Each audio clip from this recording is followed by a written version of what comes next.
What's up, guys? Zera Wow here, ready to bring you another exciting guide, this time for the hunters. Primarily I'm going to stick with survival.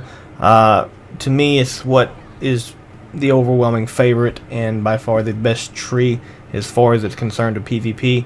If you want to talk PvE, there are other guides out there that can help you with that. Primarily, though, marksmanship is going to be your bread and butter when it comes to PvE. However, for PvP, it is primarily going to be your BM or survival. But for the moment, in the current patch, survival has the slight edge for a couple of reasons, which we'll cover here in just a moment. Starting with the gear and stat prioritization for hunters, it's pretty straightforward what you're going to want. You're going to have your trinkets. If you're human, obviously, you're going to have your double DPS trinket. If you're not using a human, you're most likely going to go with the chance on hit proc, because as a survival hunter especially, you're going to be using this in conjunction with your dot damage, which can proc this anytime that there's any kind of dot damage going on. But if you prefer to have better control over use of it, say in conjunction with perhaps a Murder of Crows, then obviously the on use would be also a great choice. Either one of these can work in conjunction. If you are not human, you're going to probably run with the 800 versatility trinket, because versatility is the primary stat you're looking for. Moving on to your helmet and your gloves. These are going to be the only two-piece sets that you go for. Crit Mastery and Mastery Multi-Strike, because both of these give a handsome amount of mastery, which is your second primary stat for a survival or even a beast mastery hunter. Moving down the list, we're going to go ahead and go into these. Your belt is going to be the victory belt, which is going to give you crit and versatility. This is the second stat you're going to want. Moving on to the legs, you're going to want versatility mastery.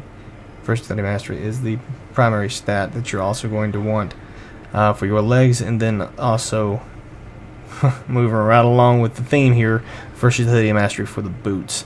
Obviously there are no versatility rings available, so your best options are going to be crit mastery and haste mastery, because again, mastery is what you're stacking, and you're going to want to put versatility enchant on both of your rings. Again, your helmet and your gloves are the only two-piece set bonus you're going to want as a hunter. Unfortunately for me, when I bought these pieces, I was not lucky enough to get any of the drops that I wanted out of Ashran.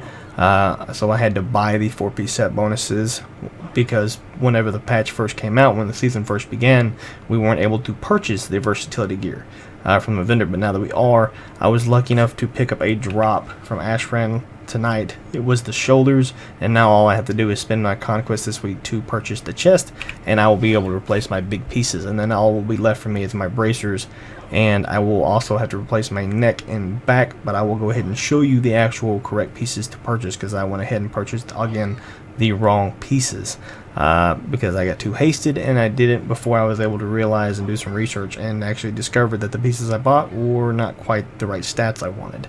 Moving on to now we've covered this entire bracket here, and we've covered the helmet. You're going to want the two-piece set chain helm and chain gauntlets. Moving on to the neck piece, which, as I said before, I chose the wrong neck. You're going to always want the prowess. Basically, anything that ends in prowess is going to be the option you're going to want, primarily because you get more mastery. The mastery is going to be your best stat that you can get. If you look at these, you have crit haste, you have haste mastery, you have, well, those are your only two options here, but thusly your best stat is mastery. You're going to want to get as much mastery and stack as much mastery as possible, so mastery is what you're going to want, since you obviously can't get a versatility neck or versatility rings. Therefore, mastery is what you're aiming for. The next choice is going to obviously be your spalders, which is going to be your versatility and mastery. And your back, again, prowess is going to be the #1 option you're going to go for here, because you can stack more mastery. It's 129 mastery as opposed to 112 from cruelty. This is definitely what you're going to want. Also, the additional haste will help you when it comes to your steady shots and reducing your global cooldown. So haste is not necessary, but it is definitely useful. Your chest piece, again, you're going to want to move right into your non-set piece, which is going to give you versatility and multi-strike. Obviously, you're going to want more versatility. Multi-strike is really great for survival hunters because it's actually part of the passive we get to increase multi-strike by, I believe, is it 20% or 10% increase to all mastery we receive. It's right here, 5% more multi-strike from all sources. So there you go. So multi-strike is a great option as well. Now, moving on into the vendor again, I can show you the rest of the pieces you're going to want. Again, you're going to want prowess neck, prowess cloak, and this is again the chest piece you're going to want right here, the versatility multi-strike, and then of course the bracers you are going to want are going to be the, I believe, victory right here. You're going to want haste and versatility, obviously. You can also pick up the crit mastery, but honestly, in my personal opinion, versatility has the ultimate edge because it also increases damage for both you and your pet. So if your BM, whereas in mastery just increases pet, your pet does, it also increases damage you do as well. And it also increases the healing done as well. Now these are going to be your best options, best in slot. Obviously the weapon doesn't really matter if you're a fan of crossbows, bows, or guns. I personally prefer rifles, but it doesn't really matter because you can transform them to look like bows anyway, so I don't really understand why we even have 3 options here. It doesn't make any difference. There's no different stats on these, and you can transform them to look like whatever range weapon you would like. So there you have it. Then, of course, as far as enchants, again, you're going to want to stack versatility, 10% movement speed, versatility. And on the weapon, obviously, Hemet's Heartseeker to increase the buff to mastery is the best in slot enchant for your ranged weapon. Now moving on to, we've already covered the stat priorities and your best in slot weapons and armor. Moving on to your talents.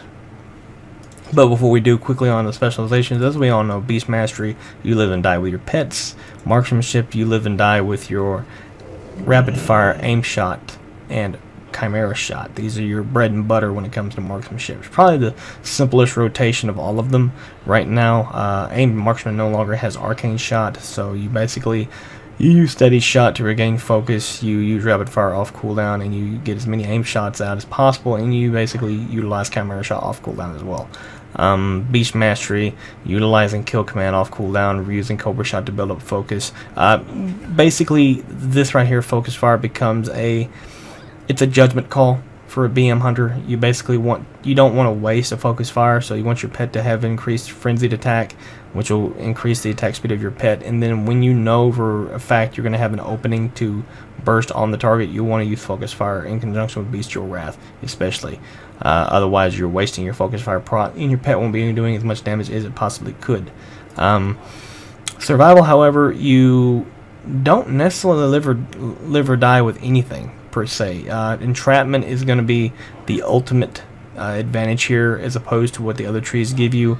Entrapment is very nice because every other hunter has traps, and they can have snake trap as well, but entrapment is very special. This is what makes snake trap such a viable option for survival hunters, because we have 3 separate traps, 3 separate schools of traps rather, on 3 separate cooldowns, each 20 seconds each. So being able to root a target for 4 seconds every 20 seconds, being able to freeze a target every 20 seconds for up to 8 seconds, and also perhaps even knocking a target back 15-20 yards even, or maybe even all the way down to the next level in, say, an arena, or off a lumber mill in an RBG, or off the middle of the field in an Eye of Storm. These are very crucial game changers that survival hunters can utilize more often than other hunters because we have a reduced cooldown to our traps. So entrapment and our overall trap buffs that we get from our perks of being survival are definite advantages over the other 2 trees. Black Arrow is very useful when it comes to applying pressure to a healer, because even if a healer does cleanse it, we can immediately cast it because the cooldown is reset if it is dispelled. But here's the thing, you need to make sure to, even though the cooldown does reset, you need to be wise when using it, because you don't want to have to keep spamming it 2 or 3 times in a row to ensure it goes on a target, because it is quite expensive. It's 35 focus. So make sure you're not using it just willy-nilly. Make sure you pay attention when a healer's dispel is on cooldown. That way you know it won't get spelled for a good 5 or 6 seconds. It's always a smart idea to know when this is going to happen. Also, it's a good idea to perhaps time your black arrows with other CCs. Say if one target gets deep, you know your enemy healer is going to cleanse the deep, or you're going to want to make sure to use black arrow in that moment right there. That way the healer won't be able to cleanse both the deep freeze and the black arrow.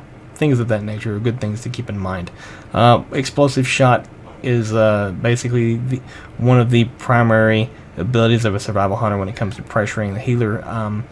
Both this and arcane shot coupled together with your lock and load procs and or your thrill of the hunt procs form your level 60 tier talents. This can put a lot of pressure onto the enemy healer from survival trees. So make sure that you are very cautious when using black arrow. Don't just use it willy-nilly. Make sure you know it's not going to get dispelled. It's just not just going to be spam dispelled off, because that will basically focus starve you. That's another thing to keep in mind with survival. As opposed to marksman and beast mastery, survival hunters tend to be more focus starved than the other three trees, because you are essentially using between black arrow, explosive shot, and your arcane shot, which are, you know, with the exclusion of whatever you choose in the level 90 tier, that's basically your entire rotation, and you're using them either off cooldown or on proc. When you're through your hunt procs, you're throwing out arcane shots, off the global, and when you have lock and load procs, you're throwing explosive shots off the global. So you need to make sure that you keep in mind that you're not going to focus starve yourself, which is why it's always smart to not use things like barrage in the survival tree, because 60 focus is too much, and also be very wise when using your black arrows.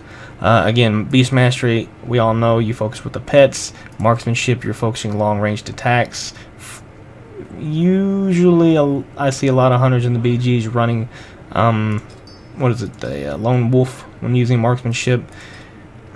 Yes, it does increase your damage by a lot, but you lose a lot of utility when you don't have a pet. You lose both Master's Call and Warrior Sacrifice, and more into that later.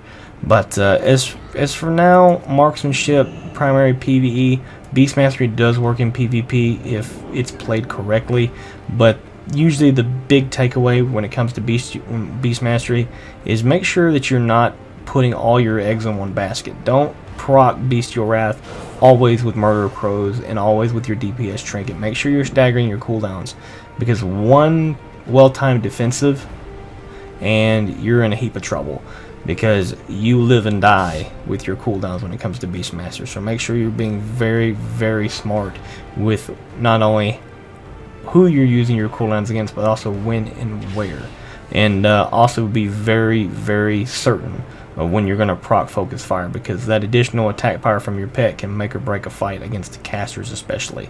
But as for survival, again, very cautious when you're using black arrow. Also make sure that you're using explosive shot off the global whenever you're lock and load procs, because what you don't want to do is you don't want to overlap your procs. Say you have lock and load proc and you're like, okay, well, I don't want to spend these right now, I want to hold on to them. Well, then, 3 seconds later you haven't used a single explosive shot. Well, guess what, lock and load just procced again. So make sure you're throwing those out there as they come up, that way you don't overlap your procs. Same thing goes for Thrill of the Hunt as well. Moving into the talent trees, you've got Post Haste, Narrow Escape, Crouching Tiger, Hidden Chimera. Right now, the two most viable are going to be Post Haste and Narrow Escape, but I mostly see most hunters running Post Haste because it is more viable right now than Narrow Escape. I still see some hunters using the old 1-2 combo, using a Narrow Escape to set up a freeze trap, and this is still very effective, but unfortunately there are just too many ways to get out of a route. And if you're facing a good player that knows how to get out of snares quickly, say another hunter with a post haste, or mage with a blink, or a feral can just phase in and out of cat form, or a warrior can blade storm, so on and so on and so on. So you need to be very choosy when using these abilities. Now I'm sure in certain situations, say in the arena brackets for example, different comps will be more advantageous to go for Narrow Escape to set up additional CC, but usually in a world PvP or in a BG environment, you're most likely going to go with Post Haste. As for the level 30 talent, quickly before I go on, Crouching Tiger, Hidden Chimera, not very viable in PvP. I mean, if you want to really just do some theory crafting with it, the best bet to do here is to take Crouching Tiger, Hidden Chimera and combine it with, say, the Glyph of Liberation, which every time you disengage increases your health by 4%, or rather recovers 4% of your health. So that's 24% of your health every minute. So it's a good option. It can heal you for quite a bit, but honestly, I don't see very many serious PvPers using this. Whereas in PvE, you could probably get away with it. It would help reduce the pressure of healers having to heal you if you're healing for yourself 25% of your health basically every 1 minute. It's a good option to go for. As for the level 30 tier, Intimidation is a 1 minute cooldown, whereas in the other two are 45 seconds. A lot of hunters don't realize this. Intimidation is a guaranteed stun. It cannot be dodged, blocked, or parried, or evaded, with the exception of immunities such as, you know, Divine Shield, Bop, or even, you know, a rogue short period of time utilizing DFA, so on and so on, or Warrior's Bladestorm, things of that nature. Otherwise, Intimidation is going to work. It is completely unavoidable. That's why it's an extra 15-second long cooldown, as opposed to the other two. Also, Wyvern Sting is allowed to be used on the move. My problem with Wyvern Sting, not only does it affect one target, which it's always done, only one target, but the fact that it has a cast time now as opposed to being instant cast kind of took the additional utility away from it. And also the fact that it shares a diminishing returns with your freeze trap. Now, I know a lot of hunters in the arenas still utilize Wyvern Sting to set up said freeze trap, which is fine. You can go from a 6-second Wyvern into a 4-second trap and have a target CC'd for a full 10 seconds, which is great. You can go into a Wyvern, go into a freeze, and use an explosive trap to knock the healer off the ledge, and then you can have your DPS buddy open up into a stun or a fear, so on and so forth. Things like that are really great to set up additional CC. So Wyvern Sting is still extremely viable. Matter of fact, it's one of the most favorites in the 2s and possibly even 3s bracket, depending on what comp you're running. But I personally prefer Binding Shot because I don't personally do the arenas. I don't particularly enjoy the arena setting. I don't enjoy it. But that doesn't mean that, you know, the hunters that do it, you know, look at what they're doing, look at what the comp they're playing is, whether they are utilizing Thug Cleave, Jungle Cleave, Beast Cleave, Turbo Cleave, so on and so forth. Generally, if you are utilizing things that have, where their partners have more stuns than incapacitates, they're probably going to be running Wyvern Sting. That way they don't run into DRs utilizing Binding Shot stun in accordance with their partner stuns. Same thing with other comps where then they're using fears and more incapacitations. They're probably going to be running Binding Shot to set up stuns, to that way they don't cross DR. So it does depend on what comp you're running. Binding Shot, though, is really great for a multiple enemy environment, whether it be World PvP or Battlegrounds or RBGs, things of that nature. That's where you're typically going to see more Binding Shots. But it also, you have to be very careful with Binding Shot. The thing is that it can be avoided. A Cloak of Shadows, for example. You can blink through it, you can displace your beast through it. All these things can be used to avoid Binding Shot. Now, I see a lot of hunters, however, they'll set a Binding Shot and then they'll use their explosive trap while the target's inside Binding Shot. Now, I understand there are circumstances where that will be viable, but honestly, you need to just gauge your target. Usually, you're using Binding Shot either as a peel for your healer or a peel for yourself. If something's chasing you, you need to make sure to gauge where to land that Binding Shot. That way the target will run into it and stun themselves without having to waste one of your better 20-second cooldowns. It's just a piece of advice, just something to keep in mind if you are going to try out Survivalist Tree or just try out Binding Shot regardless of what spec you're in. As far as the 45 tier talent tree, Exhilaration, to me it's not viable in any circumstance or any situation. Spirit Bond can heal you for 30% of your health every 60 seconds as opposed to every 2 minutes, so I'm not sure what Blizzard was thinking there. It does heal your pet for 100% of your health, but the only time I can ever think Exhilaration being useful would be in PvE, because if you're running Lone Wolf, Spirit Bond's worthless. You're not really worried about taking increased damage in a PvE environment, so the self-heal for 30% would be really nice, and it works without your pet even, so to me, this is more of a PvE option. Ironhawk and Spirit Bond are going to be your overwhelming favorites in PvP. Ironhawk reduction in damage by 10% regardless if it's physical or caster or otherwise. Spirit Bond is a guaranteed 2% heal to yourself and your pet as long as your pet is active. So it's a really nice self heal. However, it is not affected by Animal Bond. But here's the catch: Iron Hawk in conjunction with Animal Bond is a huge gap, and it can be a huge game changer. You get 10% damage reduction and 10% increase to healing received. So if you have a dedicated pocket healer, especially in the arena, that's a huge game changer. That can make or break your team winning or losing a match. So this Iron Hawk in conjunction with Animal Bond is an almost exact must. If you are running Iron Hawk, you will most likely be running Animal Bond. However, I'll see a lot of hunters make the mistake of thinking that Animal Bond is going to increase the healing done by Spirit Bond. That is not actually the case.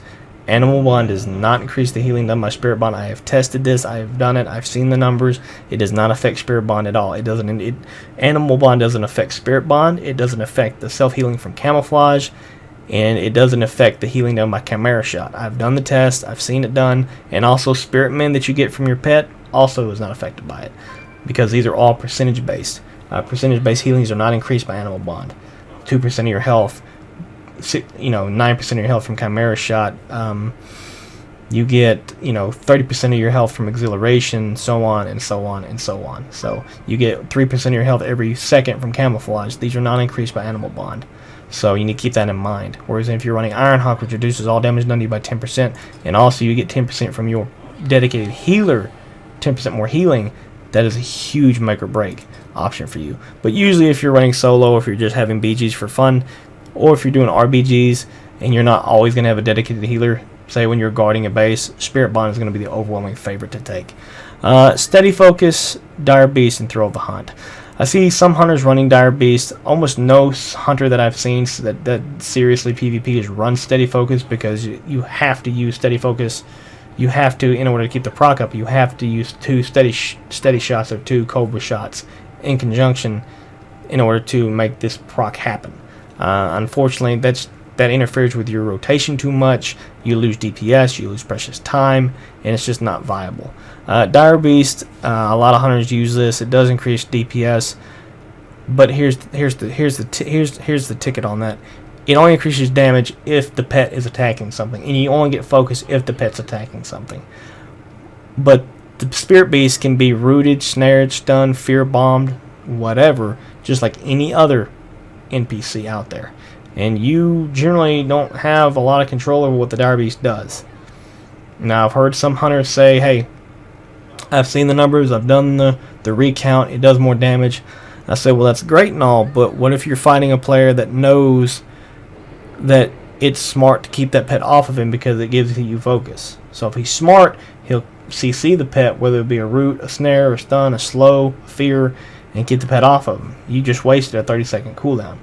So honestly, I believe the overwhelming favorite is always going to be Thrill of the Hunt, because this helps all specs in all 3 specializations, whether it be BM with the arcane shots, survival with arcane shots, or marksmanship with their aim shots. This is an overwhelming favorite, I believe, and it cannot be overlooked, and there is no better option in the tree for this. As far as the 75-point talent tree, Stampede is an old favorite of a lot of hunters. We've had Stampede now for a long time.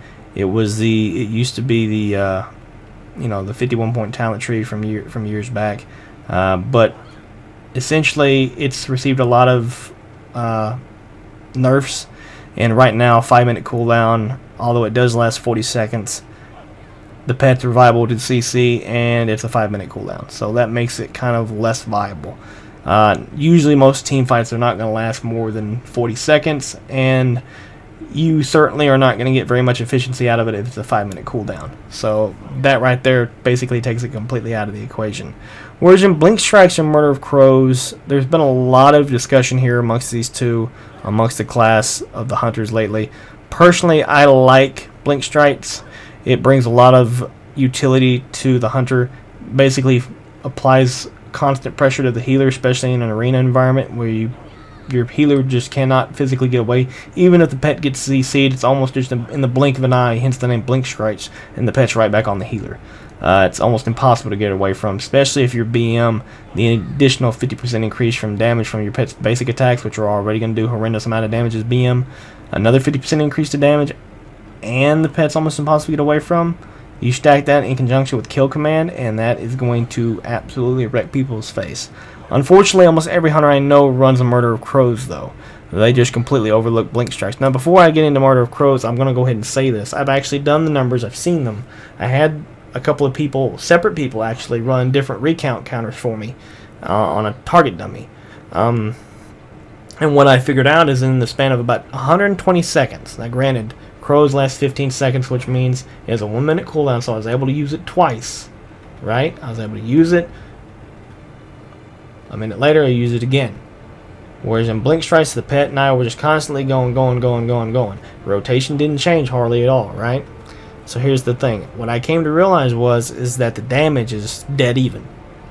Dead even. Over that 2 minute period, the overall DPS was the exact same. Nothing changed. Now, granted, for those 15 seconds Crows was activated, DPS was off the charts when compared to blink strikes. But over the entire period of that full 2 minutes, the DPS came out balanced and even at where it was.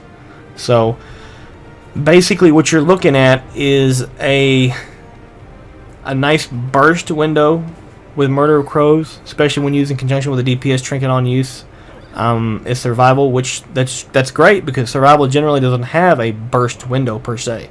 And also, but at the same time, you know, you could use Murder of Crows with marksmanship. You could use it with BM, and the same would be the and obviously it would all be the same.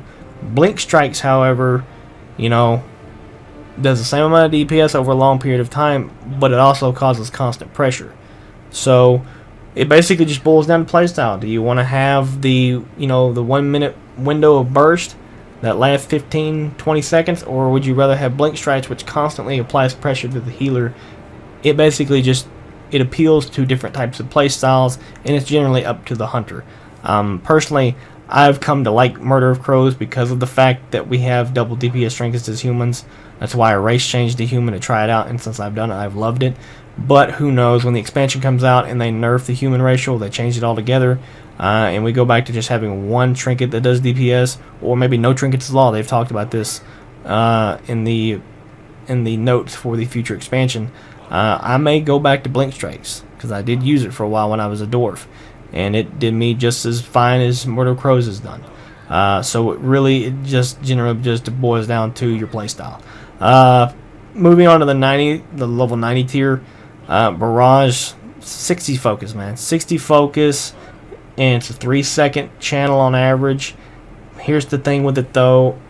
It does do a lot of damage. It's a nice burst window. Marksman hunters and BM hunters can use this pretty freely because they have either additional focus or they have the ability to reduce the amount of focus cost from Bestial Wrath.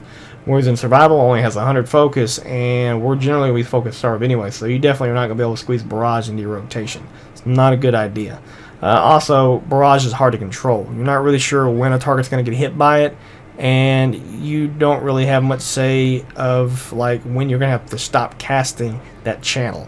Like, I've had a lot of instances where I've seen hunters, you know, they're using Barrage and they're either standing stationary or they're kiting really well, and the next thing you know, the rogue just comes out of nowhere. Now, I don't know about you guys, but when I'm using my hunter and I'm utilizing my track hidden, and I'm going to see most stealthies coming out. If they're anywhere in the frontal cone in front of me, at the camera angle, I'm going to see a stealthy coming within about 5 to 10 yards, give or take. So I know the hunter could have seen them. So you're sitting here barraging and you're in the middle of a barrage, but then all of a sudden a rogue comes up. You're going to have to quick react. You're going to have to hit escape or hit a stop casting macro just to react. So I prefer being able to react at a moment's notice, instantaneously in the middle of a fight. I can change directions. I can change, you know how fights are going to develop. That's what makes the hunter class so great, because one disengage, one root, one disengage, one master's call. You're literally one cooldown away from changing the entire direction of a fight. But when you're using Barrage, it really limits you because you're sitting there having the channel for 3 seconds. Now, granted, you can move around, but it really takes a lot of control out of your hands when you're playing your class. And that's something I personally, as a play style of the hunter, I just don't like. My feet generally never stop moving. I'm jumping, I'm bouncing around, I'm going somewhere somehow, and I'm bringing the horde with me, and they're just gonna line right on up and get kited for days. I personally don't like barrage, not only for that reason, but also the reason, again, I've mentioned it before, it's hard to control. You trap something, or somebody CC something, and it happens to run in front or run behind barrage, or maybe you don't mean to actually break it and you're trying to get away, but then incidentally you tilt the camera one direction too far left or too far right, or not far enough, and you're going to end up hitting the target and it's going to break the CC. Generally, I don't like barrage. Power shot, too long of a cooldown. It's a great little nifty little handy trick to have in your utility belt, but it's just too long of a cooldown. Same thing with Stampede.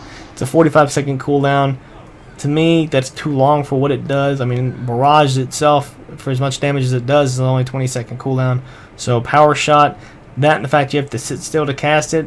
When they took Aspect of Fox out, this kind of made power shot a little worthless. But marksman can make it work in conjunction with rapid fire. They can cast this in conjunction with a couple of aim shots and a chimera shot, and basically one-shot something. But that's a big if. It's a long cooldown. And if you're a hunter and you're basically sitting still for anywhere between 2 to 3 seconds without moving your feet, you're really asking to get yourself caught in a bind, because you're one kidney, one cheap, and one death grip, one asphyxiate, one fear, one root away from being in a lot of trouble. So to me, I don't like power shot because it forces you to not allow you. It doesn't allow you to be mobile, basically. Again, takes the control out of my hands, which I personally don't like, but other hunters can make it work. And if you can make barrage work or power shot work, you know, more power to you. You know, go ahead, man. You know, do your thing. But for me, I've always loved Glyph Toss. I've always loved its utility for slowing. I've always loved the fact it's an ultra low focus cost. It's an ultra low cooldown. It's 15 seconds. I can easily throw it in between my explosive shots, my arcane shots for Thrill of the Hunter, lock and load. Or even I can throw it out there, you know, just before I try to get another steady shot out there to build up some more focus so I can do something else. But for all three of these, including your chimera shot, you need to be multi-shot kind of goes hand in hand with this. You need to be very careful. I've mentioned this already about breaking CC. All three of these items in this tree, in this tier, at this level 90, are all AoE abilities. If you hit anything between you and the target, you're going to break CC. So make sure you're using them wisely. If just because they're off cooldown doesn't mean you have to use them. Make sure you're being very smart on when you place these and when you use them, okay? Moving on to the last tier, this one's pretty much make or break. If you're running survival or marksman, either one, seriously for PvP, you're going to want to keep the utility from your pet. So the lone wolf is basically out the window for PvP. You're going to want exotic munitions for the permanent slow from frozen ammo, okay? There's no other option here other than frozen ammo. I don't care what class you're playing, I don't care what comp you're playing, you will use frozen ammo, because that is an amazing utility for any hunter, regardless of what spec you are. But you are most likely going to be running adaptation from Bestial Wrath, which will take the place of Lone Wolf here, allowing your pet to basically be able to select any one of these, or have access to any one of these abilities in either one of these trees, regardless of what talent tree you actually put your pet into, whether it's ferocity, tenacity, or cunning. If you're not running Bestial Wrath or Beast Mastery, I keep wanting to say Bestial Wrath. If you're not running Beast Mastery, you're going to be running a cunning pet in PvP. Otherwise, you're going to be running ferocity if you're BM. But you also have access to things like Last Stand, Charge, and War Sacrifice and War Speed. So there you guys have it. That's generally what you're going to be running for those specs and the abilities and whatnot. A focusing shot, again, it's much like Exhilaration. I could see how it might have a PvE. It might be useful in a PvE environment, but generally you're going to be running Lone Wolf in PvE. That's why you don't run Spirit Bond in PvE, because you're not really supposed to have a pet. The pet can really get in the way. You can forget to turn Growl off. It can cause a lot of havoc. It's too easy to get Fear Bombed into another set of mobs. You can jump down somewhere and forget to dismiss the pet first. So just having Lone Wolf is basically a pocket must-have for any hunter, especially if you're a marksman, because the damage you do from your aim shots alone, as well as your auto shots and steady shots, will just be tremendous. So it's almost impossible to look past. Again, Adaptation is replaced here. Once Lone Wolf is gone, once you go Beast Mastery, Adaptation will take the place here, and that will be your overwhelming choice for Beast Mastery.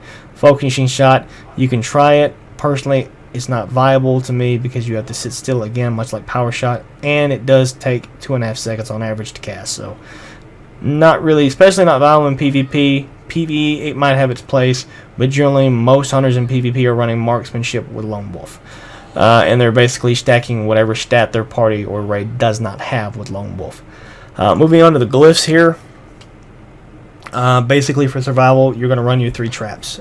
Generally, you're not going to run anything other than these 3. Solace is a must-have. Snake is a must-have for the root.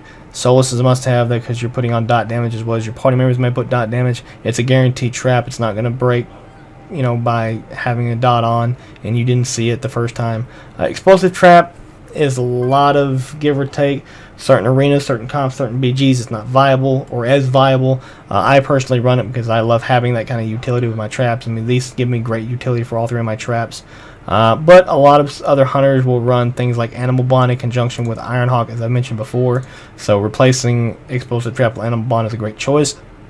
Also running Disengage is a great option. If you use in connection with Post Haste, you can cover a ton of ground in a short period of time. I mean, a ton of ground. You can disengage, you know, 15-20 yards away on even ground and then just burst away for 60% of your movement speed for 8 seconds. And it's an amazing difference covering. It can really make or break game changers in an arena. We've already covered Explosive Shot, or excuse me, Explosive Trap. Liberation we've talked about. Generally, you're not going to see that unless the hunter's using Crouching Tiger, Hidden Chimera because of the reduced cooldown. Otherwise, you're wasting a glyph. That 4% is not worth the 20-second cooldown. Master's Call is one of the ones that I used to use a lot. I love this one because instead of having a 4% immunity to root snares and slows, you are now immune to 8 seconds. The Master's Call not just usable on you, but it's also usable on any character in your raid or any friendly target, basically. You can use this on a friendly target, a healer, another DPS, and make them immune to root snares or slows for a solid 4 to 8 seconds. 8 seconds with the glyph, 4 without. So this is a great option. Excuse me. Let me just fix this real quick. Min Pet has a 100% chance to remove 1 curse, disease, magic, or poison effect per tick. This is a great option, especially for facing things like warlocks or shadow priests with their dots as well as their fears. This will take a lot of pressure off the healer having to cleanse and or heal your pet, so this is a great option for those certain comps. Mending is not necessary, nor Ice Trap, nor Distracting Shot. These are all PvE options. Mirror Blades basically only used for fun against and when dueling. Same thing goes for deterrence if you're wanting to really take on an Affliction Warlock or a Shadow Priest or a Boomkin inside of a duel. Deterrence or Mirror Blades, either one are great additions. Misdirection, No Escape, those are, or in Pathfinding, those are all PvE. Snake Trap and Solace to me are must-haves regardless of what spec you are. If you're not running survival, Snake Trap's not as viable because you don't have the root, so all you're basically getting is, you know, a slow, but you also get the slow from Frost Trap. So if you're not running survival, you don't have to run Snake Trap. You can replace it with something else. Say if you were marksmanship, you wanted to have Chimera Shot to increase the healing of my Chimera Shot. It's generally up to you.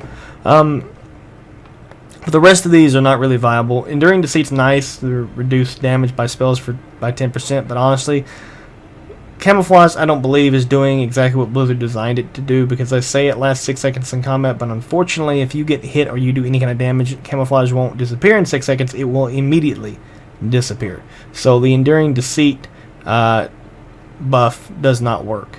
Unless you're literally sitting in Camouflage and the Destro Warlock was able to throw a Chaos Ball at you while you're Camouflage, that's when it might work, but otherwise you're basically up a creek without a paddle. As far as your minors go, only 2 of them are must-haves. You must have Aspect of Cheetah and you must have Revive Pet, because the reduction in pushback by 100% when casting Revive Pet's a must-have, so unless you get interrupted or silenced, you're going to be able to summon your pet. Aspect of Cheetah, you can basically spam Cheetah off cooldown in combat and it won't slow you, and it'll give you a brief second or 2 of increased movement speed, which can make or break a match. I go with Tame Beast because I like to tame different beasts at different times just because I'm bored and add them to my stable. So the third option is really up to you. A lot of hunters like the troll, and they'll use like really the tiniest pet they can find, and then they'll use lesser proportions to make it even smaller, and it just annoys the crap out of enemy teams, especially if you're Bestial Wrath, and they don't realize that this fly buzzing around their ears is what's doing most of the damage and is what's wrecking them. So that's it for the minors and the major glyphs. That just about covers everything. We've spoken about pets already. Let me just stand up here and I can show you exactly what pets I use. Primarily I'm using the carrion bird here. He's a great option. He allows me to have what's known as mortal wounds debuff. It's a 6-second cooldown, but it lasts 10 seconds, reduces all healing done by the affected target. In PvE it's 25%, but in PvP I believe it scales down to 10%, so this is an absolute must-have. He's obviously cunning, so I can gain Roar Sacrifice and Bullheadedness. Bullheaded is basically a PvP trinket for your pet. Instead of it being a 1-minute cooldown or a 2-minute cooldown like the human racial, it is actually a 3-minute cooldown. So you have to pick and choose when you're going to use this. Generally I use Bullheaded when I'm facing other hunters. They trap my pet thinking they're going to have my pet snared for the entire duration of our fight, and I'm like, well, I'll just pop Bullheaded and my pet's right back on you. So it's a really great utility in situations like that. Roar Sacrifice, for those of you that don't know, basically acts as a safeguard or when intervened by your pet. It takes 20% of the damage done to the target, as well as it prevents the target from being crit guaranteed for 12 seconds. This is a great make or break. This is very useful. It can be used on you while you're stunned. As long as your pet's not CC'd, you can use things like Bullheaded and Roar Sacrifice regardless whether or not you're actually in CC. So if a rogue opens up on you and you can't really react, you don't want to blow your trinket, you can use Roar Sacrifice while stunned, and it will basically ruin the rogue's opener on you. The other pet I use, for those of you that watch my channel, you already know this, but those of you that don't, I use the spider. And the spider has a nifty little ability known as Web Spray. Now, Web Spray is a 25-yard range. It does a 10-second cooldown, and it basically acts as another concussive shot, giving me 3 slows in the span of 10 seconds, because this is a 10-second cooldown, but concussive shot's a 5-second cooldown. So in a 10-second window, I've used concussive shot twice and Web Spray once. Now, this is very useful because Web Spray cannot be dodged, parried, blocked, avoided, or resisted. I've tested this on rogues with Cloak of Shadow and Evasion, both procced, and Web Spray still hits them. So this is very nice to have, especially when you're facing off against a DK with anti-magic shield. You can't root him, you can't snare him, you can't slow him, you can't trap him because of ASM, and all you have to do is Web Spray him and he's slowed. Same thing with a rogue. It glows Cloak of Shadow, you can't use a trap, then you can still use Web Spray and get some range, or keep range rather. Web Spray is an absolute great utility, and I absolutely love it against melee heavy comps.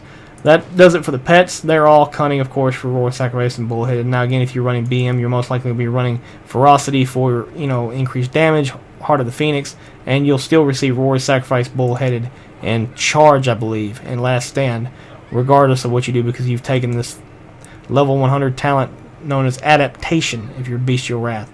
That covers the pets, the glyphs, the talents, and specializations. I'm going to cover real quick and we've also covered stat priorities and gear for best in slot here, and also the enchants. I'm going to cover real quickly the macros that I use. Every macro that I use, especially for my pet abilities, Bullheadedness has its own macro. That way I can use it without having to push any kind of special characters on my pet bar. I just put on my actual bar. Here it is right here. You can see me. I'm hitting it right now. Of course, I don't have a pet. Let me go ahead and bring a pet out. You'll see it actually be used. That is right there. The pet just used it. It has a similar animation to that of a PvP trinket. So I've used it. It's now on a 3-minute cooldown, so I have that on a separate.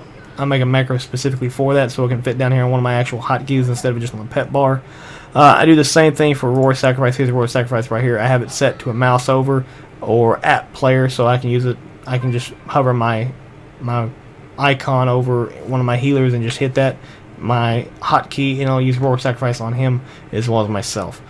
Now for attacking abilities such as Cobra Shot or Black Arrow or even Murder of Crows, I have things set to automatically target the enemy. So if I'm not actually targeting an enemy player, it will automatically target an enemy player. That way, say if you're in a duel and you're facing against a rogue and you just want to, but you can't, and you're just, instead of tab targeting, you can actually apply to one of your actual abilities, and then you just hit that ability, and as soon as you target the enemy, it'll immediately start attacking. So this is a great option. I do this for all my abilities. It goes down to Glyph toss, it goes down to Cobra shot, so on and so on and so on.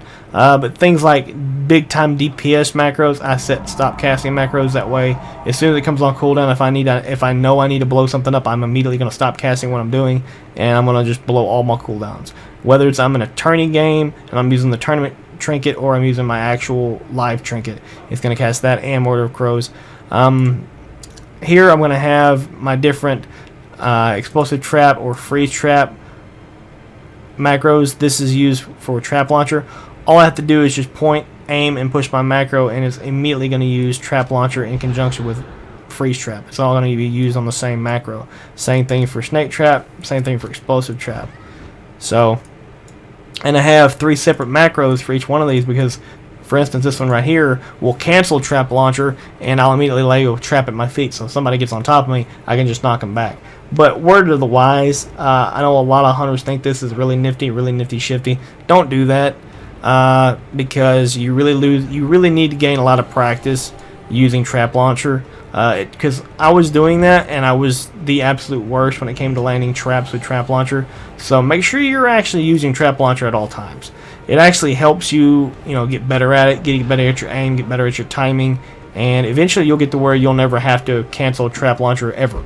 You'll want to keep it active at all times because it actually is the better delivery system. It's also almost impossible to see where a hunter places a trap with trap launcher if you're smart about it.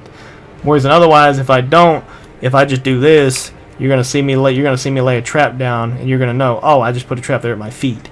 So the animation's a lot harder to see, especially if you're on the run, which is why you'll generally see a hunter bouncing around all day doing this.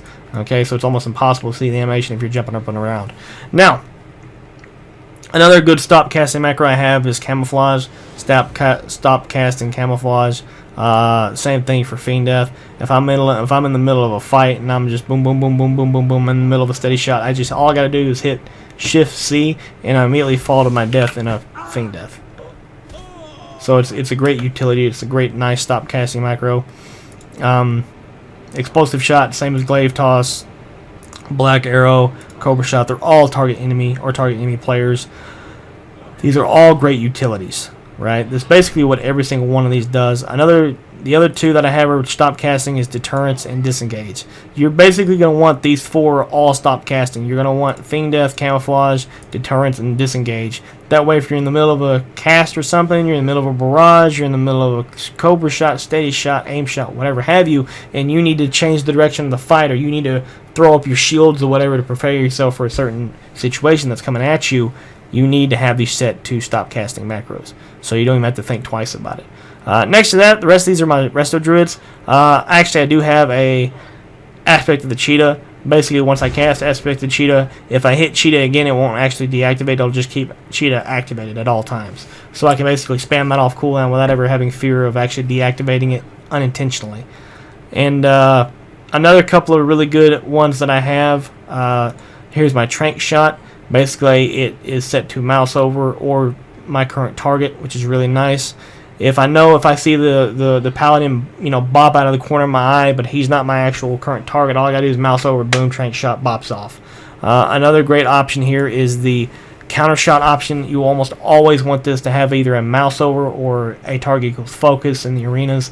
This is an absolute must-have as well. If you see a healer or a healer casting a healing spell, or a warlock casting a fear, or a mage casting a polymorph, all I gotta do is just mouse over and hit hit T, and it instantly interrupts the target. So it's also set to focus, so if I don't mouse over it, it'll just automatically go to my focus. And if I have neither one of these active or neither one of these is set to a target, then I'll just use it on the current target that I have. So those are some of my best hunter macros. It's the best I can do. It's how I personally have everything set up. That's why almost you never see me tab targeting. You never see me, actually having to click on a target. I can just immediately move from target to target. Now, if I actually hit something like black arrow, glaive toss, explosive shot, arcane shot, concussive shot, whatever, and I have a target that I don't really want targeted, then I'll immediately tab target to the next target. And that's generally the only time you'll ever see me have to tab target. So these are all great options for you. But again, like I've said before in my previous Resto Druid guide, which I am going to be redoing here in a minute, you know, my word is not golden. Everybody has different playing styles. Everybody has different ways of going about things. People's macros are slightly different.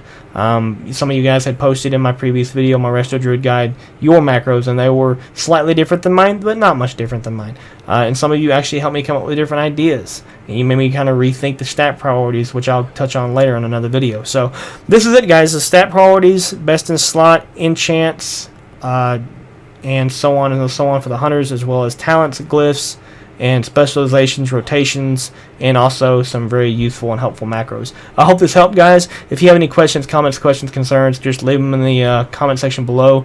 Like the video, hit the subscribe button, and be looking for more videos in the future. Alright, guys, appreciate it. Have a great day, and we'll see you on my Twitch channel /Zera. Wow. Have a good one, guys.